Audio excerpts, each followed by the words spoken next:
ઘણા સમયથી સ્વામિનારાયણ સંપ્રદાયનો વિવાદ જુદી જુદી રીતે ચાલતો હોય છે. જુદા જુદા વિધાનો આ લોકો કરે છે. સનાતન ધર્મના દેવો વિશે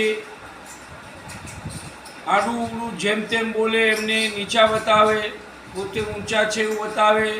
આવું મન ઘડત કેટલાક સ્વામિનારાયણના સાધુઓ બોલે છે. મને લાગે છે કે આ સાધુઓ પર્સનાલિટી ડિસઓર્ડરના રોગી છે, અથવા બાયપોલર ડિસઓર્ડર હોય, મનોવૈજ્ઞાનિક રોગીઓ છે આ, અથવા જ્ઞાનને ભગવાપણાને પચાવી ન શક્યા હોય એવું પણ બને. આ લોકોની મનોવૈજ્ઞાનિક તપાસ થવી જોઈએ. બીજું, સનાતન ધર્મનો આડમાં રહીને